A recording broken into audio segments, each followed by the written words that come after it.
Welcome in to a special delivery edition, express delivery, one might say, for Mailbox Sports. As you can see, the title on my Bear TV screen, Worst of the Worst. Of course, we're talking about NFL teams that are 0-2 as of yet, and as of last night, one of the teams on this wonderfully decorated list is actually 0-3. And so what we're going to do today is try to attempt to look at all of the teams who have started a wonderful 0-2 to the NFL season and analyze if either of those teams have what we call a remote shot at still achieving the ultimate goal, or the initial goal, I should say, which is to reach the NFL playoffs with the aspiration and chance to win an NFL championship.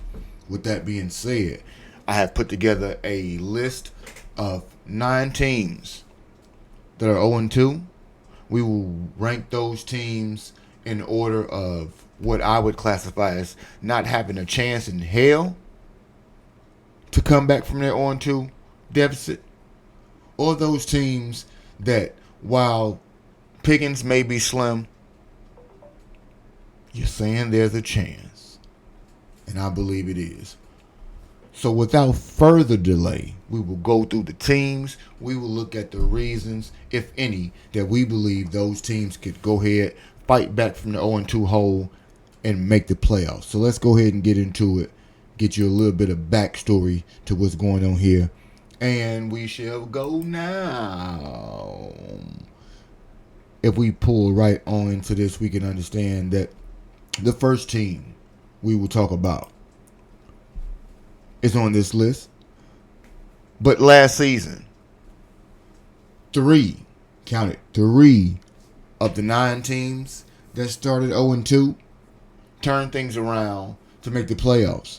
So 33% last year, 1 of every 3 teams that started 0-2 had an actual shot to make the playoffs, and in fact did make the playoffs. So it gives hope to all the fan bases who we can see are clearly indicated and displayed here. We got the Chiefs, we got the Panthers, the Texans, the Dolphins, the Jets, those wonderful G-men, the Giants, the Titans, and the lowly Browns, to complement my heartbreak to have to include on this list, and the reason this list exists, my Chicago Bears. Let's get a little background when it comes to teams that finish 0-2. Or I should say start 0-2. Let's not finish there because there's not that many times to finish with 2 games in the season. But it says since 1990, only 35 of 288 teams. 35, you heard that right, of 288 0-2 ball clubs made the postseason. That equates to roughly 12.2%. The math is mathing right now. 19 of those 35 won a division title for 6%, and 3 took home a Lombardi trophy, 1%. the extreme 1%. The Cowboys in '93, after Emmitt Smith ended his holdout, Jerry finally paid him. Cowboys got that ring with Barry Switzer. Tom Brady made his first career start in Week 3 and done so in 2001. And the 2007 New York Football Giants, who defeated, how ironic, a undefeated 17-0 New England Patriot team at the helm of that, which was Tom Brady. So it does speak to the fact that 35 teams since 1990 have undertaken the 0-2 moniker, and they have done exactly what was needed to do, which was get the ship back on board, get everybody back to where they needed to be, and make that postseason become a reality. However, for those teams like one of the teams on the list, the Miami Dolphins, who was, as of last night, took another L division game against the Buffalo Bills. And so let's see what typically happens to you if you do not get off of the bump at 0-2. Because I believe that you have to do it now. Only, and I say that because 6% of NFL teams who start 0-3,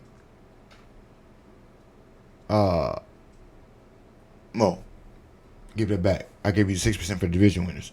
2%, 2.4 to be exact, is the amount of teams that have made the postseason from an 0-3 start.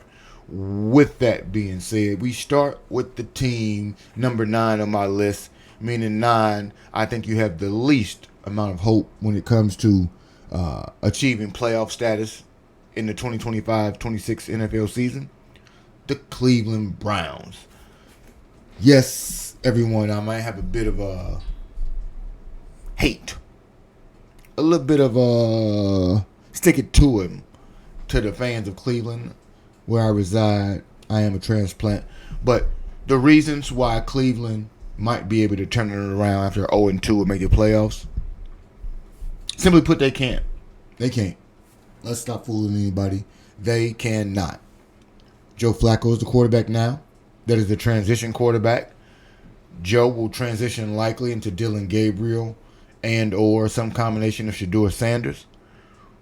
Will the team, in essence, have enough offensive identity to win enough games to make the playoffs? I'm not sure they'll have enough to avoid being a top 5 selecting team this year in the NFL draft. So with that being said, I just have to say, if anybody disagrees, feel free to go ahead and let me know about it. While you're hitting that like button, tell me why you believe the Cleveland Browns could make the playoffs, because I do not believe they can.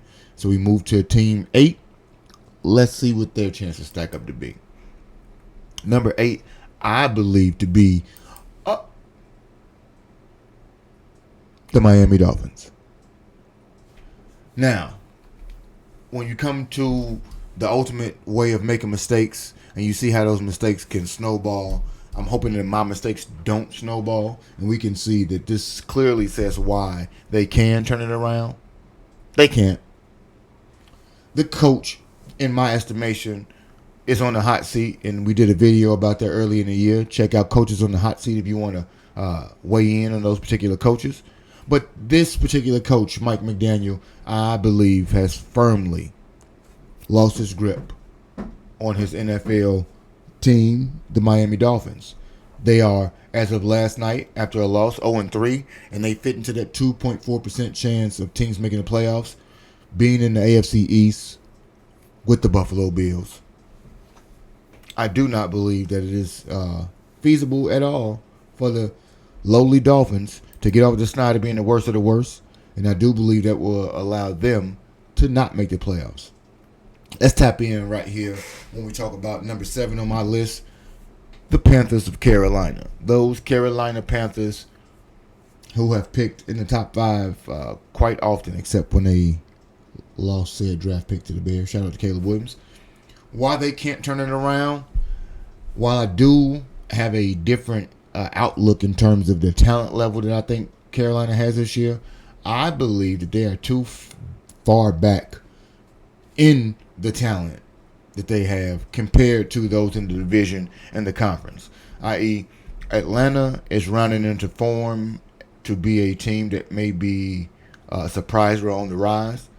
Tampa and the fighting Baker Mayfields have shown that they are indeed here to stay. I believe winning at least the last 2 division titles and possibly 3.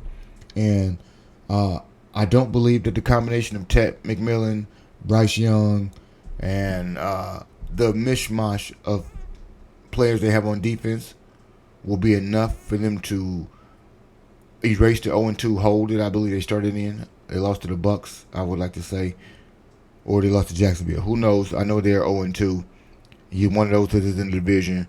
I don't see you coming back from a division that, while not the strongest, is stronger than I think you would allow yourselves to be in digging out of that hole. So sorry, Dave Canales. While I do like your team more than some of the other teams in front of them on the list, for this reason, they cannot turn it around. I don't believe they'll make it past that 0-2. Let's talk about somebody who has got off of that snide and won the championship before, Eli. The New York Football Giants. And why, oh why, do you ask, could they turn it around? Well, one, nobody in their division has been a repeat champ in quite some time. I won't even try to quantify the amount of years, but it's a long time. But despite that particular little caveat, Jackson Dart may actually be the real deal. I don't know when Jackson's going to get his chance because last week Russ did have the opportunity to cook. And to the tune of 400 plus yards and almost a win for the Giants against the division opponent, the Cowboys. Nonetheless, I do believe that because Jackson will have an opportunity to show that he belongs in the league and he's an upgrade over Russell. That combined with the talent of a Dexter Lawrence, a Kayvon Thibodeau, and an Abdul Carter on that line, on the defense, gives them a firm grasp on being able to not only make a storm back, even at the expense of some of the teams that they play that I favor, i.e. the Bears. They do have an opportunity to turn it around. And I do even believe that they, with the exception of 2 other teams on this list, have an actual chance to win the division. So let's move on to team number 5. Team number 5 shares a stadium with the Giants or the G-Men or the boys in blue. It is the New York Football Jets, headed by Justin Fields, Aaron Glenn, and the boys of Gang Green. And why do I believe that the Jets can turn it around at 0-2? Simply put, while Justin may never be the celebrity, i.e. superstar quarterback that I anticipated in Chicago, I do believe that he is finally being given the opportunity and the resources to take the next step and become a step above average, maybe a Pro Bowl, maybe a Pro Bowl alternate, but a quarterback that allows them to totally execute the offense in the way in which we've seen in week 1. Taylor Engstrand does lend himself to be evidence that some of the Detroit playmaking abilities and play calling abilities traveled everywhere and they remained in Detroit. But I do believe that the offensive execution that would be spearheaded by the ascension, for lack of a better term, for Justin Fields, along with their new head coach and his ability to take the football away. Defensive takeovers are one of the reasons and takeaways that I think that the Jets will be able to dominate a few games a lot more defensively, have an opportunity for their 3-headed monster in Justin, Braylon, and Reese to go ahead and keep it a ground and pound game, and the defense will be able to prevail for them.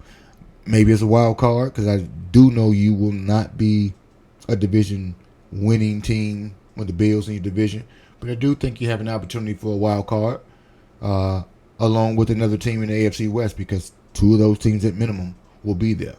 Let's go on to number 4. Who do we have at number 4?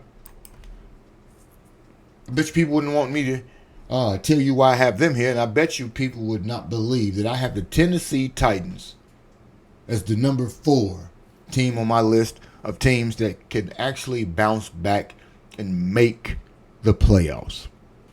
Why can they turn it around, you ask? I talk a lot about number 1 draft picks, mainly quarterbacks, on this show. And I do so because Caleb Williams is a Chicago Bear, and he was the first overall pick in the draft last year. However, Cam Ward might actually be that deal. He might actually be worthy of the number 1 overall selection that he was bestowed with. And I do think that Cam being that level of real, along with the Jonathan Simmons and the defensive tackle factory that it seems that Tennessee is, that simply collapses the middle defensively on almost all opponents. I do believe that Tennessee has any semblance of offense that can be assembled with a Cam Ward, with a Alec Iamanor. That's a rookie guy out there to go along with Calvin Ridley. Tony Pollard is going to be a nice steady bell cow for those guys. I do believe because of the weaker division, the AFC South, the defensive tackle overload, we call it, and one, Cam Ward, the Tennessee Titans might actually have an opportunity to turn it around and either collect a wild card trip or still have a shot at the division. They still have division games left to go. One of those comes up this week against the Colts.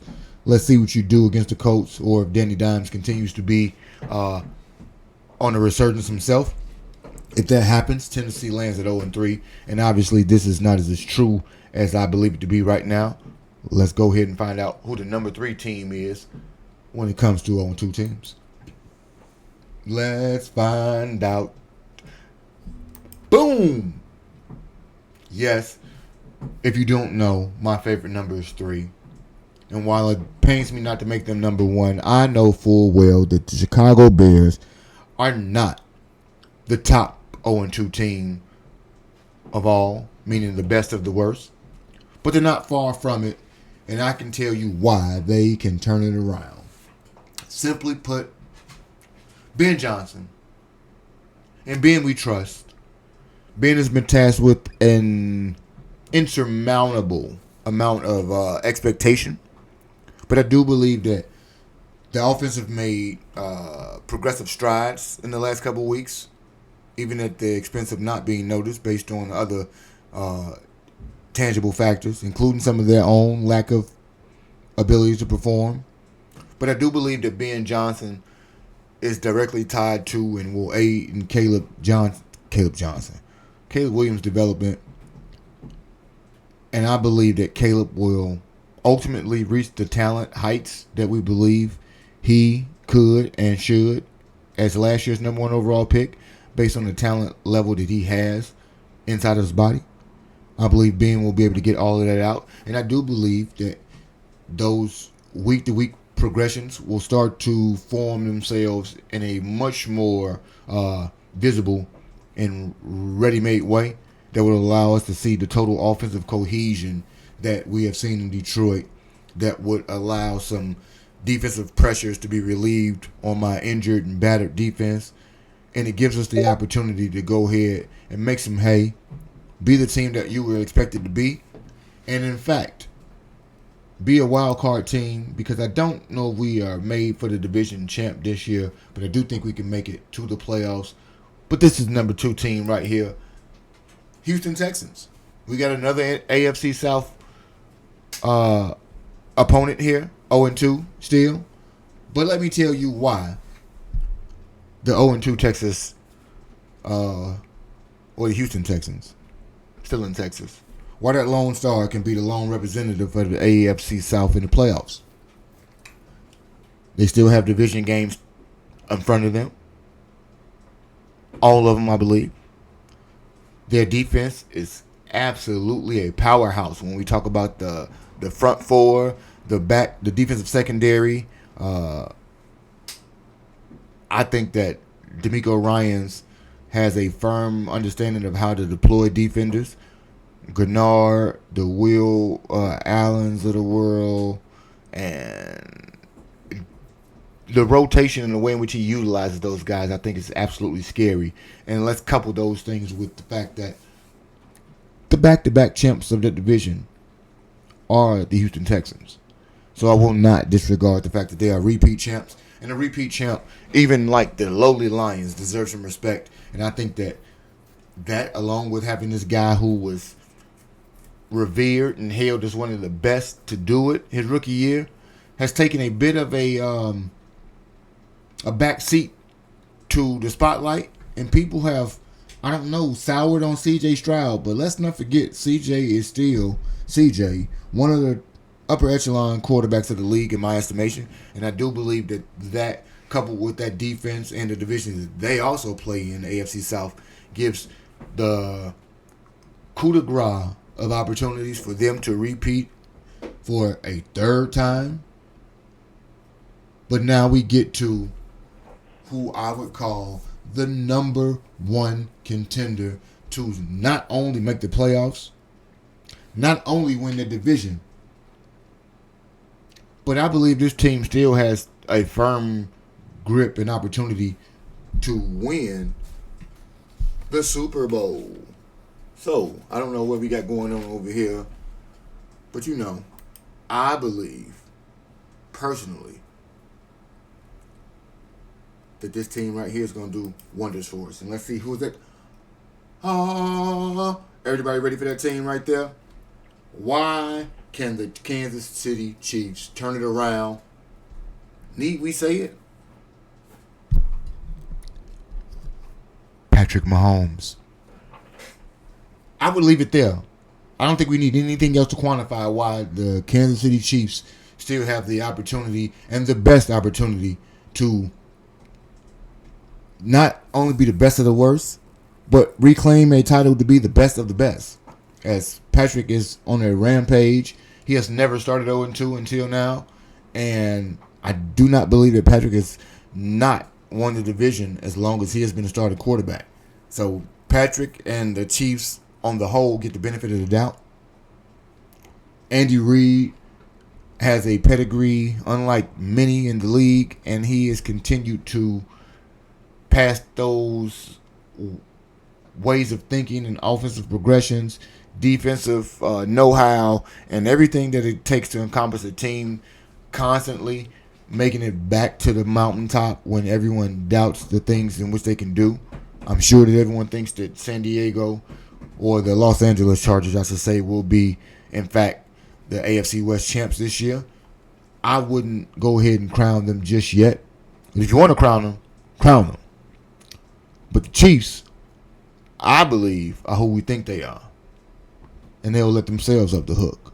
Now, what order would you rank these 0-2 teams? I want to know from 1 to 9. 1 being best chance to make the playoffs. 9, not a shot.